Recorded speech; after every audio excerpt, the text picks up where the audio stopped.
Isa pong mabuting layunin na makapiling ang Diyos. Napakagandang adhikain na gusto nating makapiling ang Diyos. Marami pong marahil sa atin ay talagang nakakatiyak na tayo na makakapiling natin ang Diyos doon sa walang hanggan. Pero paano ang ating mga mahal sa buhay? Kumpleto na po ba ang ating pamilya, mga kaibigan, na makakasama natin sa piling ng Diyos? Belonging to a nation or a kingdom, even to a king, can bring hope or hopelessness. It can bring life or death. That's why the issue about citizenship and acquiring visas can be a very, very big thing to some people. Kaya ang tanong po natin, do you belong to the kingdom of God? Do you belong to that group that will be with the Lord forever?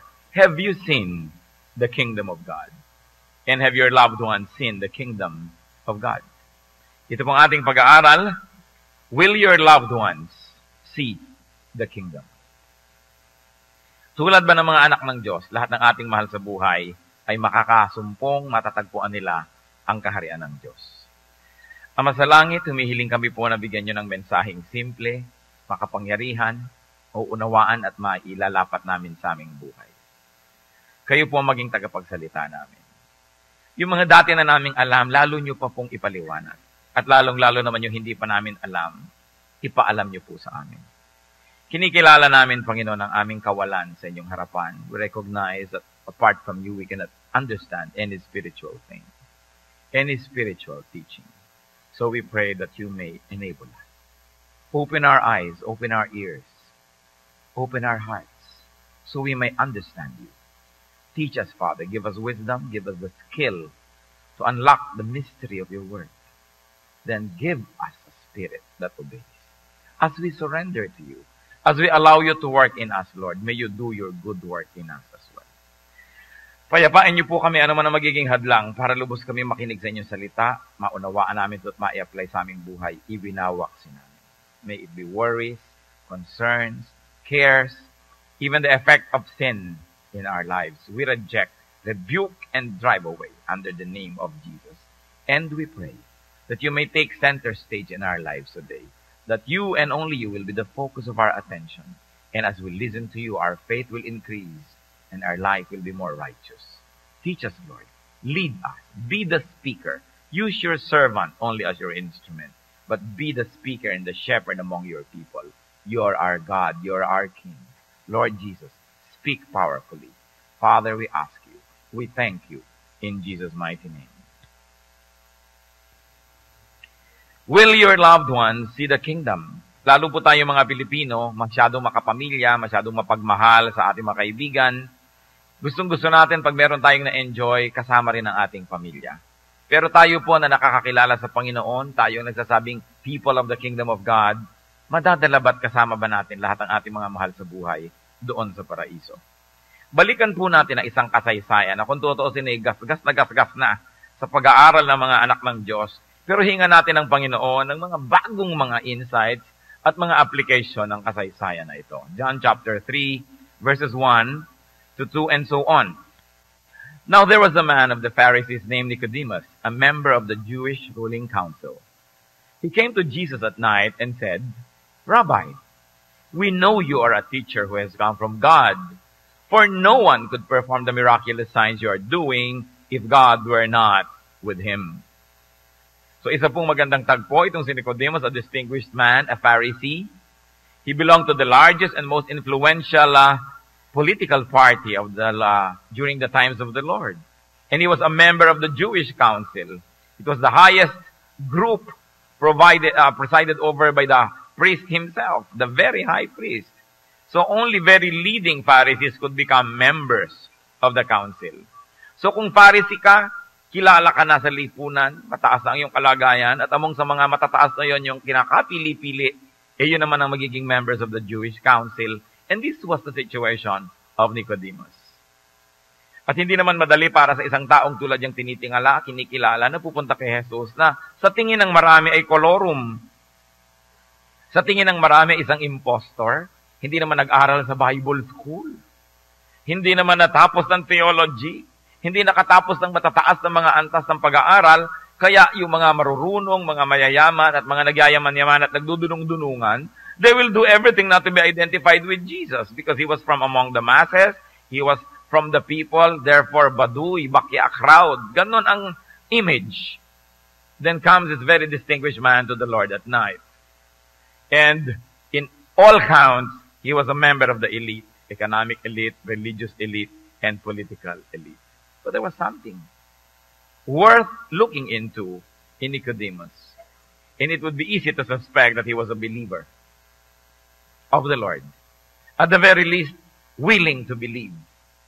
Or already partially believing and would like to be convinced to believe fully. So he came to the Lord at night. Many possible reasons. One, that he was busy during the day. The Lord was busy during the day. So it was good to come at night so when both of them could concentrate on what they should talk about. May mga makakatipang mga utak na nag-iisip na gabi daw pumunta para hindi makita ng mga tao dahil nakakahiyang makita ng iba. Pwede rin. At pwede rin naman na talagang gusto niya may undivided attention na maibigay sa kanyang Panginoon. Tapos na yung mga ministries, wala nang dapat ipagmadali dahil ang susunod na lang na gagawin ay matutulog. He came to the Lord at night. And Nicodemus called Jesus Rabbi, meaning teacher. For somebody from high society to call a carpenter's son Rabbi means that meron na siyang pananalig.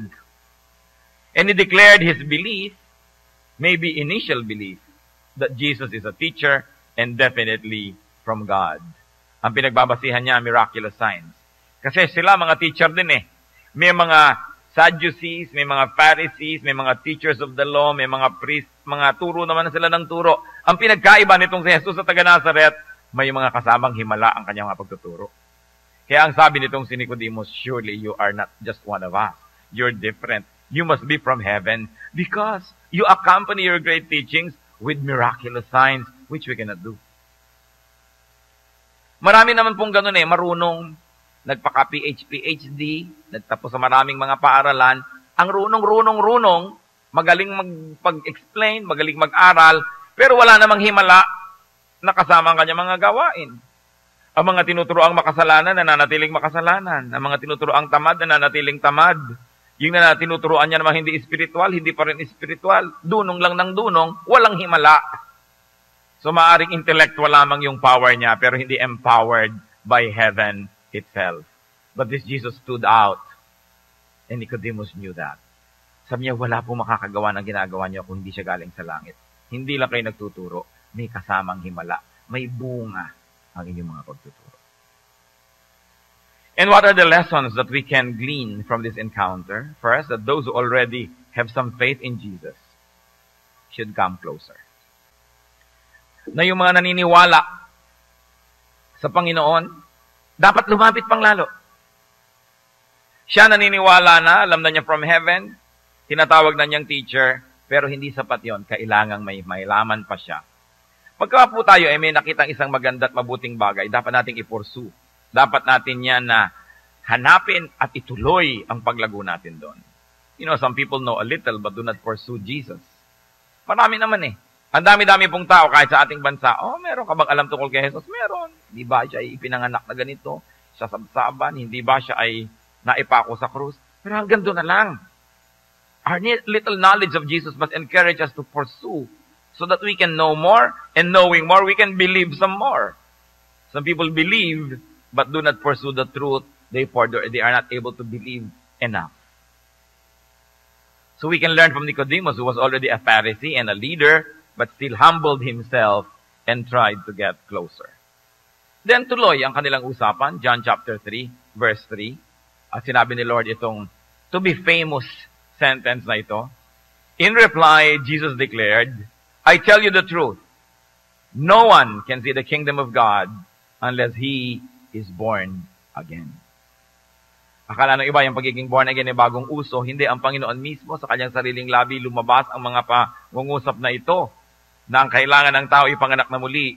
Kailangan siyang magbalik loob. Kailangan siyang magbagong loob. Maging iba siya para niya makita, makilala ang kaharian ng Diyos. And he was very emphatic. I tell you the truth.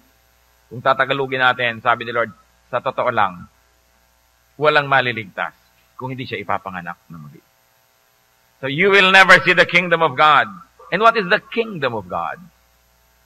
One meaning of the kingdom of God can be the actual heaven, the abode of God, the actual place.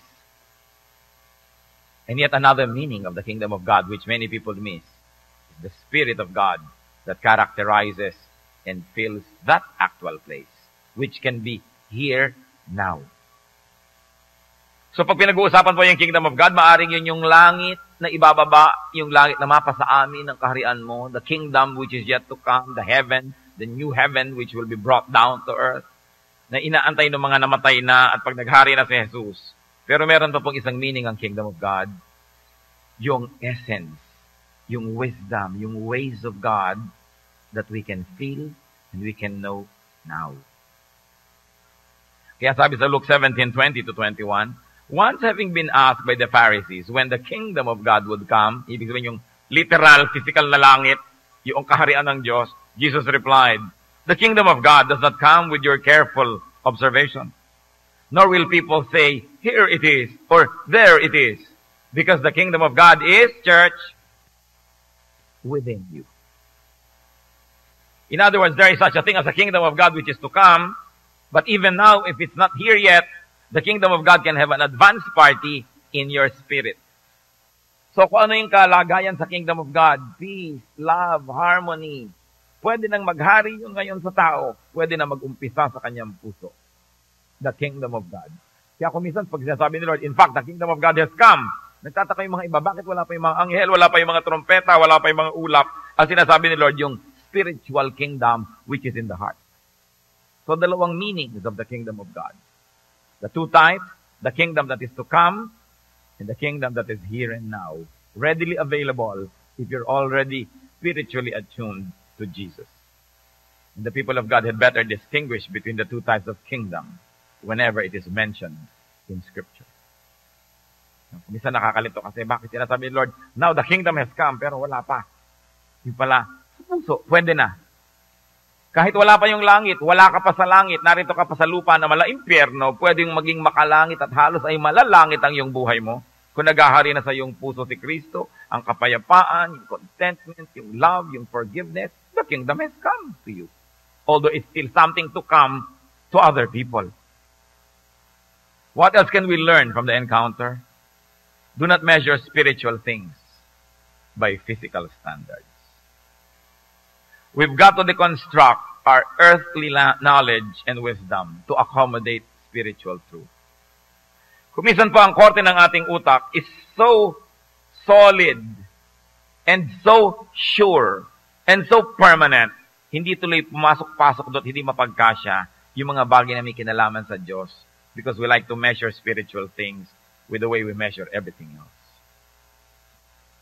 But the multi-layered meanings of what the Lord said could be, pag sinabi niyang no one can see the kingdom of God unless he is born again, is that no one will enter the actual place, the heaven, or no one will get into the state of spirituality and heavenliness that is yet to come unless he is born again. Dalawang bagay. At payagan niyo po ako maging paulit-ulit kasi play with words to eh. Kung hindi ka born again, hindi ka pupunta doon sa tunay na langit, physical langit, yung darating na langit. Or, kung hindi ka born again, hindi mo mararanasang magkaroon ng makalangit na isip at puso at buhay kahit narito ka pa sa lupa. No one will behold and understand the spirit and the principles of the kingdom unless he is born again.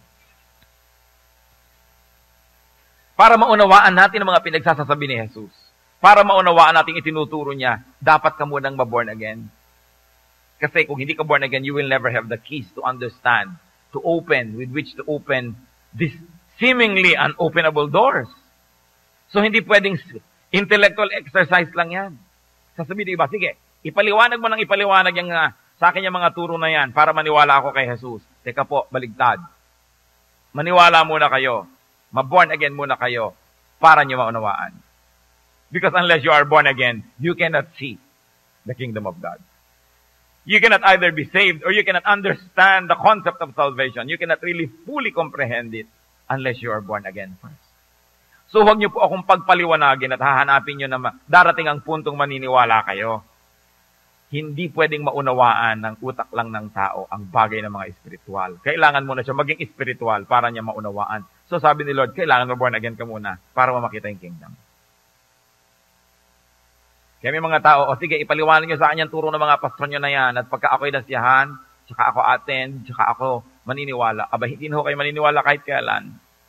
Kailangan mo nang ilagay nyo yung sarili doon sa linya, nadadaanan ng pagpapala, magkaroon ng pagbabago, yung mga walls in your mind, tanggalin nyo muna. You've got to be a new person, a new creation, a born-again person, so you can begin to understand. And no one will know Jesus as the Son of God unless he is born again. Kaya mga hindi makaunawa tungkol sa mga ganyang bagay, hindi maunawaan kasi isip ng isip. Kailangan mo nang tanggapin si Jesus. Humingi tayo ng bagong espiritu, bagong puso, at saka tayo mag-aral. Kasunod, magkakaroon tayo ng capacity to understand. And of course, technically, no one will be saved unless he is born again. And in a spiritual way, no one will understand Jesus and heavenly ideas unless he is born again. So itong si Nicodemus, interesting. Born again na kaya siya nung hinarap niya si Jesus? Kasi bakit niya tinawag na Rabbi? Bakit niya tinawag na you must be from heaven? May nauunawaan na siya na hindi mauunawaan ng iba kung hindi sila spiritually attuned to the Lord. Could Nicodemus be already born again? Or could he be in the process of being born again because he already had an initial understanding of Jesus, of the kingdom of God, and of the kingdom of heaven. And now he was there wanting to know more so he can be fully cognizant of who Jesus was, and therefore he could fully accept him by faith. Kasi si Lord, yung mga sinabi niyang very indirectly, sabi ni Nicodemus, Rabbi, palagay ko po galing kayo sa langit kasi walang makakagawa ng ginagawa niyo kung hindi galing sa langit.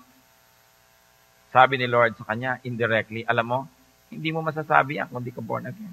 Bakit may alam ka na? Mukhang naiintindihan mo na kung sino ako. O kaya sinasabi ni Lord, walang makakapagsabi niyan kung hindi siya born again. So, maaring born again ka na ba? O in the process, in the making. And the third lesson we learn from this encounter is almost a repeat of number 2. Be spiritual to understand spiritual truths. It is important. Gusto mong maunawaan ng mga Chinese talaga? Speak the language. Then you'll understand.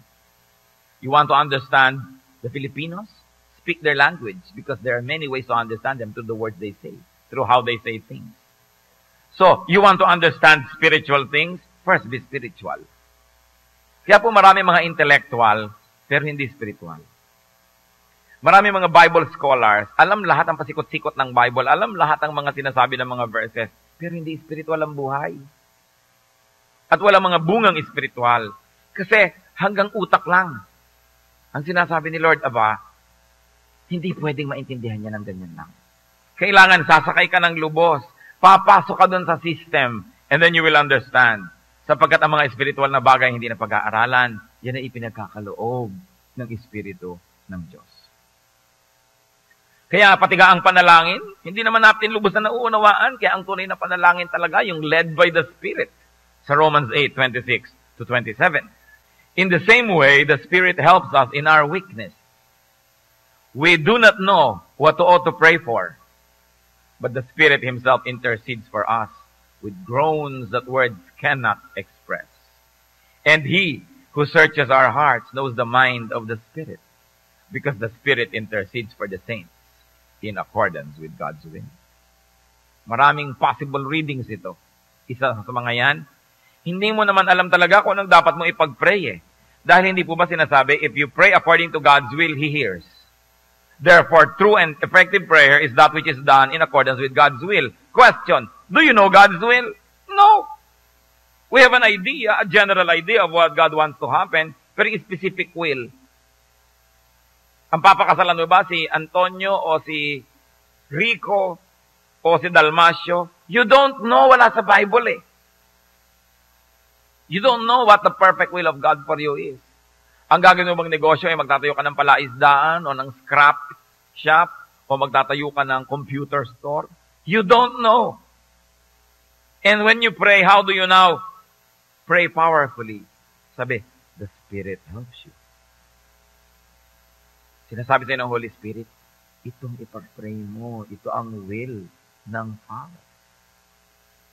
At pag malinis ang iyong kalooban, spiritual lang yung buhay, naririnig mong mabuti yung tinig ng Espiritu, nasusunog mo, may udyok sa'yo, bakit nagigising ka ng alas 2 ng umaga, gusto mong ipag-pray sa Aling Tekla. Tapos malalaman mo pala kinabukasan, nanganganib yung buhay dyan ng oras na yun, kaya mo siya pinag-pray. The Spirit leads you to pray according to God's will. Kasi, ang buhay mo ay spiritual. Pero kung hindi ka spiritual, sinasabi na ng Spirit, ipag-pray mo sa Aling Petra. Hingi ako ng bahay. Lord, bigyan niyo po ako ng bahay. Wala, hindi sinasagot. Kasi, when we ask according to God's will, He hears. That's why the work of the Spirit is so important. The Spirit reveals to us what we cannot know by our knowledge alone. So sabi, the Spirit helps us in our weakness. We do not know what we ought to pray for, but the Spirit Himself intercedes for us with groans and words that words cannot express. So if the Spirit works that way in our prayer life, the Spirit can work that way in understanding the Bible, in understanding Jesus, in understanding the kingdom of God. So para maunawaan, maging spiritual ka muna, maging born again ka muna. Itatwa mo muna, ihingi ng tawad, talikuran na yung mga kasalanan, tanggapin mo si Jesus. At pag nandun ka na sa pwesto na pwedeng daluyan ng pagpapala, dun mo ngayon mauunawaan because now you have a relationship with the Holy Spirit. You are now the temple of the Holy Spirit. You understand things that many people cannot understand because the Spirit intercedes with sighs and moans that words cannot express. Kaya magtataka po tayo, ba't binabasa natin yung Biblia, nabura na kababasa natin, wala kang makitang kahulugan. And here comes somebody receiving revelations from the Spirit of God and tells you, eto ang nakita ko dyan sa verses na yan. You say, bakit di ko nakita? Bakit 5 beses ko na yung pinag-aralan? 10 beses ko narinig na itinuro, ngayon ko lang nakita yung angle na yan. Because the Spirit helps us in our weakness. We don't even know what to look for. We don't know what to study. We don't know what to understand. But the Spirit intercedes for us with groans that words cannot express. That's why in the work of the Lord, in our spirituality, the work of the Holy Spirit is everything. At sino naman ang binabarkada ng Holy Spirit? Sino ang tinuturuan ng Holy Spirit? Yung pinapaturuan ng Ama. At hindi lang yon, yung nabubuhay ayon sa kagustuhan ng Espiritu.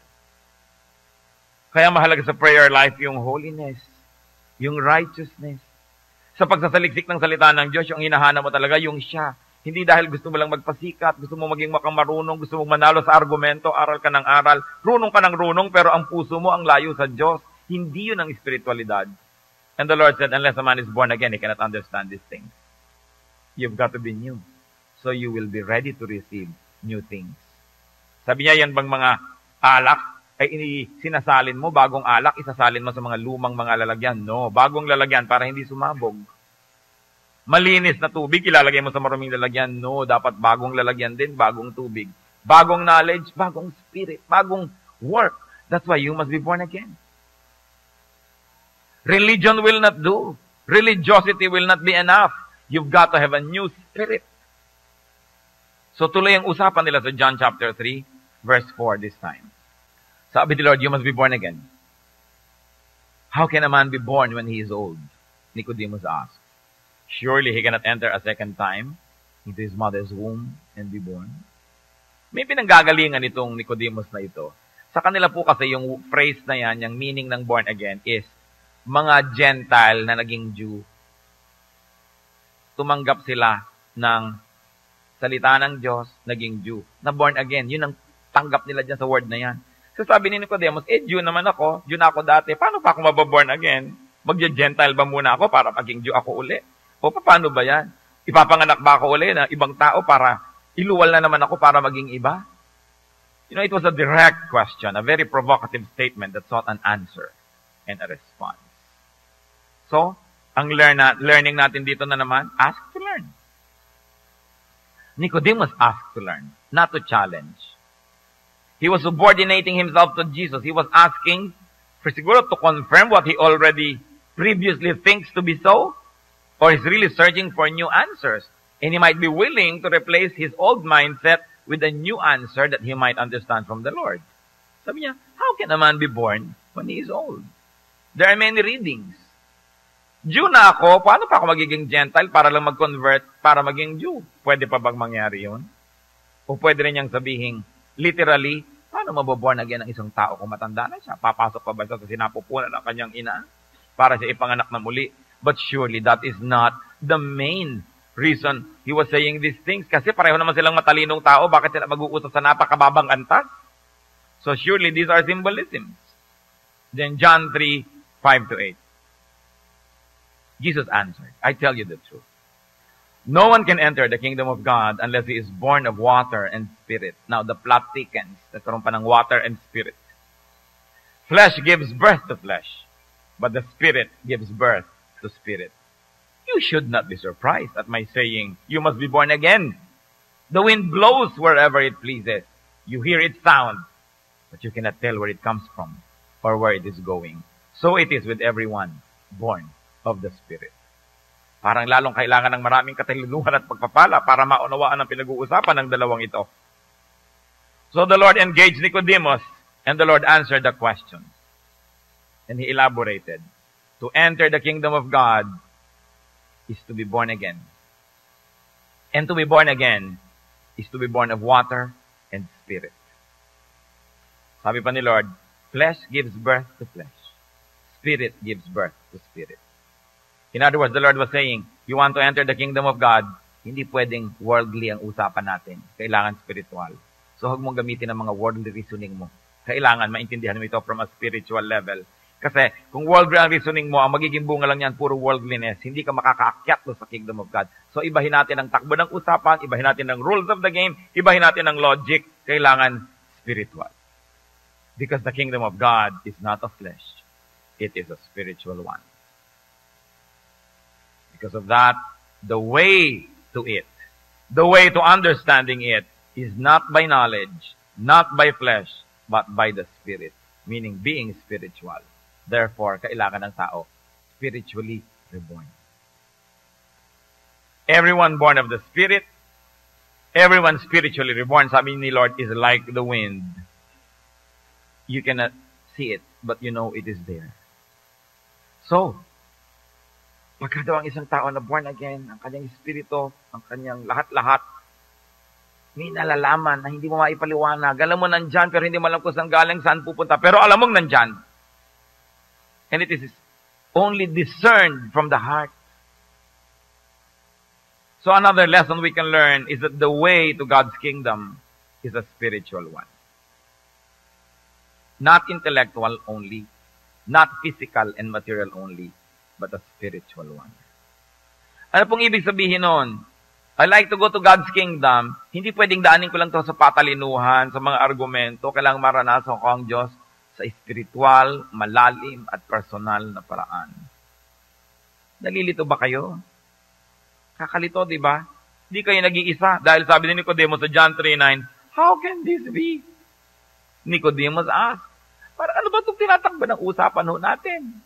Pakipaliwanag nyo nga. So another question. And Nicodemus knew his place. He was the seeker. He was the student.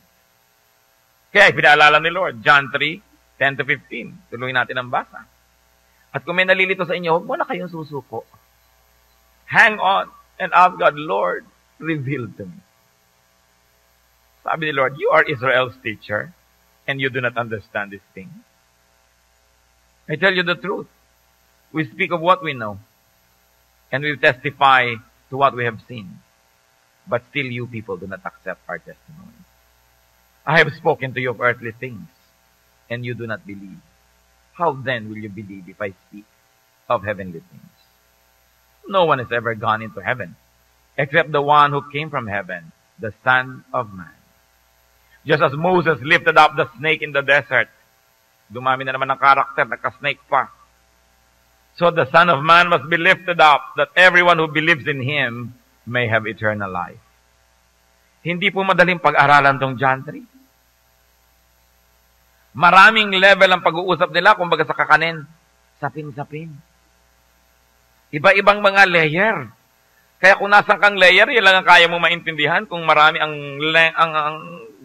spectrum mo, mas marami kang kayang maintindihan at hindi naman naiintindihan to in one sitting only because these are very noble and profound spiritual things. So there was more discourse, stressing the difficulty of man in understanding spiritual truths. Sabi ni Lord, di ba teacher ka? Ba't di mo ito maintindihan? Alam niyo po yung tanong na yun, hindi para insultuin si Nicodemus. Sinasabi niya, lahat ng pagtatangka nyo, lahat ng pagsisikap nyo, lahat ng educational institution ninyo, walang nararating. Kasi hindi kayo spiritual eh. Puro lang kayo intellectual. Puro lang kayo parunungan. Walang mararating yan. Sabi niya, spiritual things can only be understood by spiritual people because spiritual things can never be learned. They are only revealed by the Spirit of God. A teacher like Nicodemus was still ignorant. And a teacher like Jesus, despite the miraculous signs, was still misunderstood, doubted, and rejected. Sabi niya, kung binag-uusapan natin, mababang antas, hindi natin tayo magkaintindihan, tataasan pa ba natin? Ikaw na nagsasabi, naniniwala ka, I am from God. Nakikita mo yung mga miracle. Yung pala, bakit hindi kayo maniwala ng lubos? Bakit hindi nyo tanggapin ng buong buo? Kung hindi nyo man naiintindihan, for the sake that you recognize that I am from heaven, then by faith, understand and try to believe and accept what I'm saying. People are trying to make everything enter through their mind. Para kayong merong pagkalaki-laking kama, hindi maipasok sa bahay nyo kasi ang kipot ng pinto. Ganun ang ginagawa ng maraming tao. Understanding spiritual things sa kakiputan ng utak nila. Sa kaliitan ng alam at sa kaliitan ng pananampalataya, hindi na mangyayari pa. Kaya kailangan gibain yung buong bahay na yan nang maipasok yung kama na kailangan ipasok. At marami po tayong dapat gibain sa ating isip. Ating mga pamamaraan, ang ating mga religious ways, ang ating mga tradition, ang ating mga nakagawiang paniwalaan, kailangan gibain yan kung gusto nyo may makapasok ng mga bagong bagay. Hindi yung papayag lang kung pumasok, itong makakadaan sa pintong ito. Maraming hindi makakapasok. Maraming hindi makakapasok. Kaya marami po tayong sinisira. Pating dati na nating tradisyon, kung nakita natin the Bible says it must not be done, hinigiba natin yan. Mga pamamaraan ng ating buhay. Sinabi na nga ng Bible, dapat huwag kang maging mayabang, ang yabang mo pa. Hindi pumapasok yung mga teaching kasi may nakabara. Sinasabi na nga, kailangan ka magparaya, magpasensya, magpatawad. Hindi naman natin ginagawa. So, anong ginagawa po natin sa katuruan ng Biblia? Pang-utak lang. Hindi ina-apply sa totoo. Alam ang turo, pero hindi sinusunod. Sinasabi natin, hanggang pinto ka lang kasi hindi ka kasya sa aking pinto. Therefore, I will not allow you to enter my house. So, alam ko yung teaching na yun ng forgiveness, pero pag pinagbigyan ko tong tao to, pinagbigyan ko yun, baka ako abusuhin to. Hindi ko tatanggapin yan, hanggang pinto lang yan. Alam ko lang yan. Kaya sabi ni Lord, gusto mo talagang mabago? Gibain mo ang lahat. Mamatay ka. You must be dead so you can be born again. Sabi niya, nothing grows unless it dies first. At ang ibig sabihin ng Panginoon, yung mga buto, itinatanim mo sa lupa, tinatanggal mo doon sa kanyang tangkay, halos ay mamatay na siya doon, pero sa kanyang kamatayan, tutubo muli ang isang halaman. Marami tayong dapat pinapatay sa ating sarili para mabuhay ang Diyos sa ating puso. Marami tayong mga pag-iisip, pagpapahalaga, mga pangarap, mga paniniwala na pinapatay natin, pinupuksa para magkaroon ng lugar ang tunay na Diyos at siya'y mabuhay. Sabi ni Lord, you know, you must be born again so you can see the kingdom of God. Kaya yung iba sa yayain mo sa Bible study, hoy, baka mamaya, ipapatapon niya ng aking mga anito, ayoko. So alam na alam mo, hindi ito mababorn again. Ayaw mamatay hindi pa nga alam kung anong ipapatanggal sa kanya, sinasabi ng wala akong tatanggalin. Hindi siya willing mamatay, paano siya mabubuhay muli? The person is not willing to die, so how can the person be born again? It is important that we kill parts of us so that Jesus will live in us.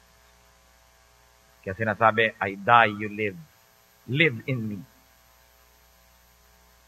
Sabi ka, teacher mong tao, hindi mo ba alam ang pinag-uusapan natin?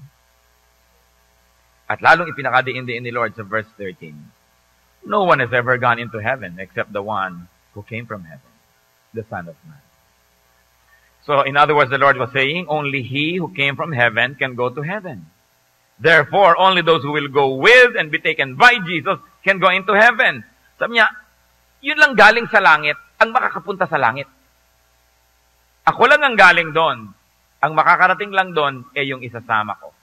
Yung sasama sa akin.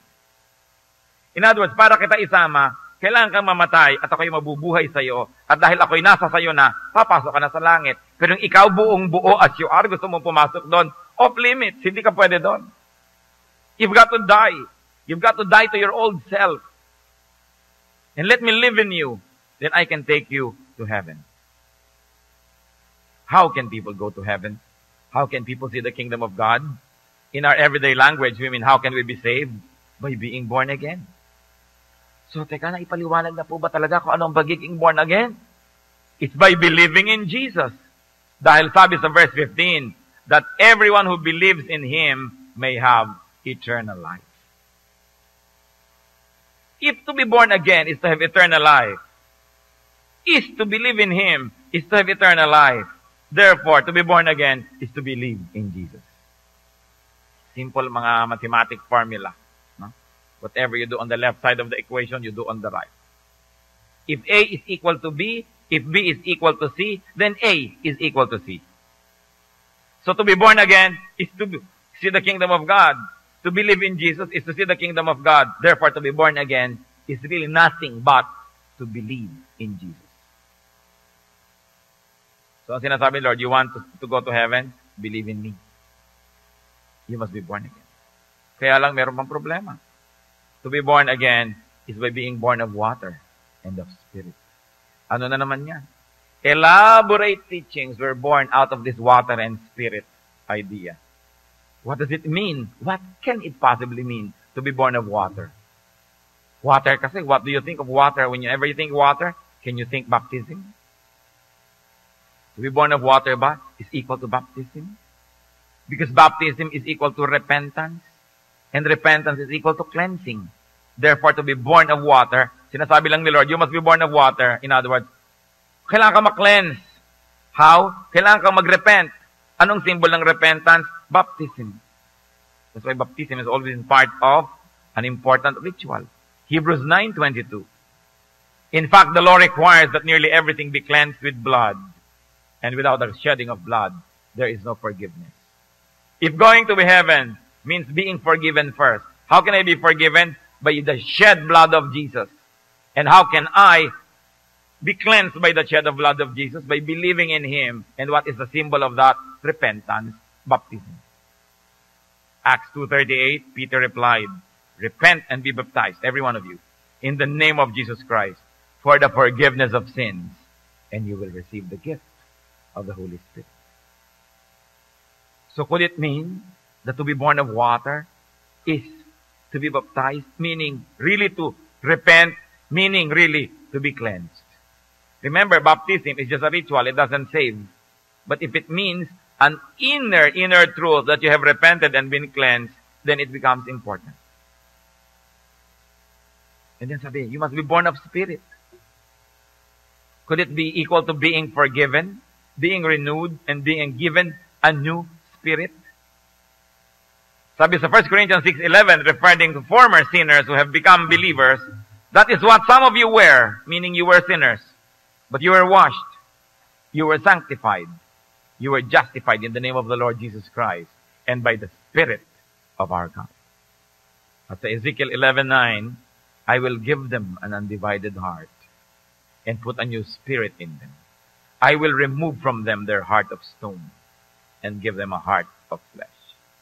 So we go back to the original question, how does one see, how does one enter the kingdom of God? The answer of the Lord, be born again. What can it mean? Be born of water, meaning repent. Be born of spirit, meaning be renewed. And believe in Jesus as from heaven, as the Son of God, as Savior, as Lord. And only Jesus is Savior. Kaya yung atin pong binasa John 3:13, no one has ever gone into heaven except the one who came from heaven, the Son of Man. You want to go to heaven? You want to see the kingdom of God? Only Jesus can take you there because only Jesus came from heaven. Lahat po ng ating mga kapwa-tao, no matter what religious stature, they achieve or religion gives to them, they are from the earth.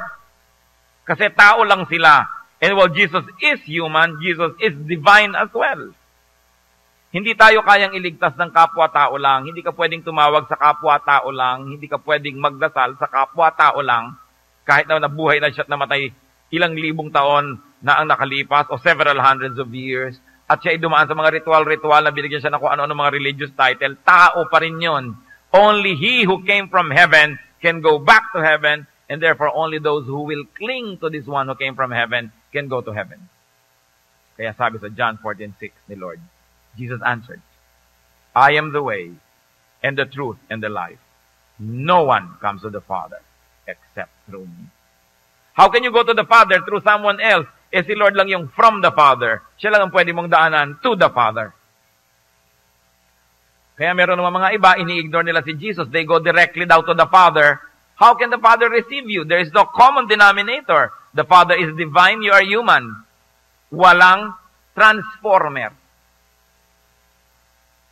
Hindi ba yung 220 gagawin mong 110, yung 110 gagawin yung 220, nandun ka sa gitna. Walang transformer. Pupunta ka diretso sa Father, divine siya, sacred and holy. You are a sinful person. How can you have any connection? But here is Jesus. Connecting to the divine, the Father, and the human in Him, connecting to the human in us. And when we pass through Him, when we believe in Him, when we accept Him as Savior and Lord, all our sins are forgiven because of Him. All our sins are absorbed by Him. So dadaan tayo at nasasala sa Kanya. Paglampas sa Kanya, pwede na tayong pumunta sa Father. Kaya sabi ni Lord, I am the way, the truth, and the life. No one comes to the Father except through me. 110 kang equipment, 220 ang kuryente, diretso ka, di sumabog ka. Kailangan mo ng transformer. Si Lord sabi, sige, kukonect ako sa 220, kay 110 through me, magkakasundo kayo. Kaya sabi sa Acts 4:12, salvation is found in no one else. For there is no other name under heaven given to men by which we must be saved. At sinasabi, we have peace with God through our Lord Jesus Christ. Dumaan tayo sa Kanya, nasala niya tayo, yung lahat ng kasalanan natin, inako niya, paglampas natin sa Kanya, holy na tayo, ang tawag sa atin, saint, holy. Pwede ka na ngayong dumiretso sa Father. Diretso ka mag-isa, without Christ, you will never be accepted. Kaya 1 Timothy 2:5-6 says, there is one God and one mediator between God and men, the man Christ Jesus, who gave Himself as a ransom for all men, the testimony given in its proper time. And John 3:16-18, kasunod ng ating mga binasa. For God so loved the world that He gave His one and only Son, that whoever believes in Him shall not perish, but have eternal life. For God did not send His Son into the world to condemn the world, but to save the world through Him. Whoever believes in Him is not condemned, therefore going to heaven, therefore born again, di ba? Whoever believes in Him is not condemned, but whoever does not believe stands condemned, church, already, because he has not believed in the name of God's one and only Son. Hindi mo na kailangan mamatay para ka ma-judge. Kung sa paninindigan mo ngayon, hindi ka naniniwala kay Jesus bilang anak ng Diyos, bilang tagapagligtas, condemned ka na. At dahil condemned ka na, paano ka ngayon maliligtas? This life is already destroyed. This life is already marked for hell. You must die and be born again. Kaya dapat kang magsisi ng mga kasalanan, paligtas kay Jesus, o bura ka na, then may bago ka ng buhay, you're already in the Lord. Then you can go to the kingdom of God. Kaya ang sabi sa 2 Corinthians 5:17, if anyone is in Christ, he is a new creation. The old is gone. The new has come. The old cannot enter the kingdom of God. It's too damaged. You've got to be new. And how does that happen? Lord, ito po ang inyong kabanalan. Ito po ang aking mga kasalanan. Inyo na. Paparusahan po ako. Pwede bang kayo na pumunta kayo sa cross? Mamatay kayo para sa akin. Ginawa niya lahat so that through Christ, we can enter the kingdom of God. Kaya sinasabi niya, look, the Lamb of God that takes away the sins of the world. Kasi po sa mga seremonya sa Israel nung araw, yung lamb, ceremonially, pag inilagay sa gitna, inililipat sa kanya ang kasalanan ng lahat ng mga tao. At pag nasa kanya na, papatayin siya ngayon, therefore, bayad na ang kasalanan. Kaya si Jesus, inilipat sa kanya lahat ang kasalanan natin at namatay siya. Kaya lang, ang pinagkaiba niya doon sa mga lamb ng Israel, siya yung true lamb. Ang kabanalan niya ay higit sa kasalanan nating lahat. Kaya may sukli pa siya, bumangon pa siya uli, nabuhay pa siya, bayad na tayo, may sukli pa. That's why He is the only Savior. So bakit kayo ngayon magdadasal sa iba? Bakit kayo tatawag sa iba? Sila ba'y ipinako sa krus para sa atin? Sila ba'y galing sa langit? Sila ba'y anak ng Diyos? Saan pa tayo? Dapat clear. So believers are saved when they believe in Jesus. Unbelievers are condemned already. That's why they must be born again. But you might say, naniniwala na ako kailangan pa ba ako ma-born again? Ang tunay na paniniwala, you allow now Jesus to live in you because you believe.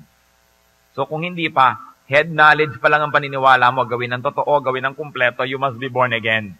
Because the Lord said, unless a man is born again, he cannot see the kingdom of God. Ang magtataka po kayo, libu-libong taon na ang pagtuturo ng Kristyanismo. Ito lang layatang last 40, 50 years, nadinig natin yung born again. Ikinubli, itinago sa mga tao ang tunay na daan para maligtas. Kaya tuloy ngayon, pag sinasabi mong born again ka, ang tingin sa'yo, para kami galis. Born again ka ba? Sabi ng mga kamag-anak mo, oy, baka nagbo-born again ka. Sabi ng mga tita mo, galit na galit sa'yo. Samantalang si Jesus ang nagsabi, unless a man is born again, church, wala namang kagana-gana, church. Yan, he cannot see the kingdom of God. So bakit pinandidirihan yung pagiging born again? Yun ang the best thing that can happen to a person. Kapag may nagsasabi, born again ka ba? Hindi, renewed po. Born again ka ba? Hindi naman ho, ano lang ho ako parang, ba't di mo masabi? So mo, yes. Because the Lord said, unless a man is born again, he cannot see the kingdom of God. Hindi parang itinatago mong mayroon kang ketong dahil born again ka. Because religion is not only trivialized, but nearly criminalized being born again. Kasi bakit? Nawala yung ritual. Nawala yung mga debosyon. Nawala yung mga by works. Kasi by faith ang kaligtasan. Diretso sa gawa ni Kristo. Kaya nakakapagpalaya. You are released from ignorance. You are released from bondage. You are released from many wrong-headed and oppressive religious teachings. Kaya ikinukubli yan. Pero ang mahalaga is to be born again. Ito pong tanong ko, at huwag nyo nang lakasan ng sagot, personal na lang. Born again na ba kayo? Sino may mga born again dito? Pwede bang pumalakpak sa Diyos? Dapat kasali ako. Amen. Praise God. Etong tanong. Ang mga kamag-anak nyo, will your loved ones see the kingdom? Sabi ni Lord, unless a man is born again, he cannot see the kingdom of God. Ang nanay nyo. Kung ako ang nanay ko, mahirap kausap yan. Hinahawakan ng palo-palo at binabanggit ko ang pagiging born again. Ibig nyo sabihin, hahayaan nyo na siya, balato nyo na kitaning ang nanay nyo. Para lang siya huwag magalit o maggalit-galitan, di bali na. Paano ang anak nyo? Manugang nyo. Biyenan nyo. Ay, biyenan ko, hindi bali na, wag na lang. Hindi! Kailangan lalo. Dahil talagang kung tunay kang born again, love your enemies. Hindi mo naman enemy talaga yung biyanan mo. Kung minsan lang may misunderstanding kayo. So, lalo na nating dapat mahalin. At isang malaking test yan kung talaga kang anak ng Diyos. Lahat ng tao gusto mo masave. Kailangan tayo ma-born again. Because those who are born again, those who truly believe in Jesus, will be saved. You must do something now. Romans 3:23 says, for all have sinned and fall short of the glory of God. All have sinned. Ano ngayon ang kinalaman natin dyan? Romans 6:23, for the wages of sin is death. But the gift of God is eternal life in Christ Jesus our Lord. So lahat ng tao, pag hindi pa sila born again, they are dead. They are going to hell. They must be born again. Because the Lord said, unless a man is born again, he cannot see the kingdom of God. Kasi ang problema, mamamatay ang tao. Hebrews 9:27, just as man is destined to die once, and after that to face judgment. When a person dies, pag nalagot ang hininga, judgment. Wala ng 9 days. Walang 40. At lalong-lalo na, wala nang pwedeng ipag-pray kung namatay na. Tapos yung mga naiwan sa lupa, dasal lang dasal para patawarin ang namatay. Hindi na pwede. Hebrews 9:27, just as man is destined to die once, and after that, to face judgment. Do you now see the kingdom of God? Tayo dito. Sabi sa Matthew 28:18-20, then Jesus came to them and said, all authority in heaven and on earth has been given to me. Therefore go and make disciples of all nations, baptizing them in the name of the Father and of the Son and of the Holy Spirit, and teaching them to obey everything I have commanded you. And surely I am with you always, to the very end of the age. Ano pong nais kong tukuyin? Will your loved ones see the kingdom of God? Kung kayo, sigurado na, paano pong mga mahal niyo sa buhay? Ang itinuturo ng Panginoon dito, humayo, magturo. Jerusalem, Judea, Samaria, the ends of the earth. Every heart that has Christ is a missionary. Every heart that doesn't have Christ is a mission-filled. That's why if you have Christ in your heart, you are a missionary. Who is your mission-filled? Kumusta pa ang inyong pamilya? Ano bang napag-uusapan nyo? Magkano ba ang rate ng dollar ngayon? Ang init naman ng panahon. Ay, may baha. Anong ulam ngayon? Ano mga pinag-uusapan natin sa buhay? Napag-uusapan po ba natin si Jesus? Pagkausap natin ating mga mahal sa buhay, nadadala ba natin ang topic sa salvation para sila ma-born again? Hindi para wasakin ang kanilang relihiyon, hindi para ibahin ang kanilang mga paniniwala lamang, hindi para makipagtalo at makipagpaligsahan, kundi dumating sila sa punto na kailangan sila magdesisyon kung natanggapin si Jesus bilang Panginoon at tagapagligtas. Dumarating ba tayo doon? Nais ko pong manalangin ngayon. Muli tayong yumuko sa presensya ng Diyos. Sino man sa atin. May mga mahal kayo sa buhay. May mga kaibigan kayo kakilala. Gusto nyong turuan. Gusto nyong dalhin sa Panginoon. Pero kuminsan nahihiya kayo. Kuminsan wala kayong timing. Kuminsan you don't know what to do. Natatakot kayo sa mga reaction. And you want to ask God for boldness. And for confidence. And for power to do it correctly. We're going to ask, Lord, empower these people so they can speak powerfully and convincingly. Whoever would like to say, Lord, here I am. I like to be used by you. I like to bring my loved ones to you. I want them written in the book of life. I want them to see the kingdom. I want them to be born again. Sino man sa atin ang gusto humingi ng kapangyarihan ito? Panginoong Diyos, kinikilala na gustong sumunod pero may mga hadlang. Turuan niyo kami, Lord, na pahalagahan ng bawat kaluluwa. Tingin man namin sa kalay mas mataas o mas mababa, mas makapangyarihan o mas mahina. Ano man yun, Lord, lahat ng espiritu ng tao ay mahal mo at gusto mong bumalik sa iyo. Kami naman na may access, kami na nakakakilala sa kanila, may panahon, we share time and space, turuan mong huwag naming sayangin ang ibinibigay mo sa aming posisyon para maging missionary. So Lord, sa nangangailangan po ng karunungan para makatanda ng mga verses, ipagkaloob niyo. Sa mga mahihiyain at nagkakaroon ng dahilan para huwag magturo, alisin mo po ito at bigyan mo kaming lakas ng loob. At lalo na yung nahihiya, hindi nakakahiya na magturo ng iyong mga kabanalan. Hindi nakakahiyang magdala ng tao sa iyong kaligtasan, sagipin sila doon sa impyerno. Ituro mo sa amin, Lord, kung anong tunay nakakahiya at kung anong hindi. At bigyan mo kami ng lakas. Na pag nagsasalita kami, bigyan mo ng kapangyarihan na ito will accomplish the purpose for which you send the words. That we will learn when to speak and when to be silent, how to speak powerfully and convincingly, that we will do the right thing at the right time.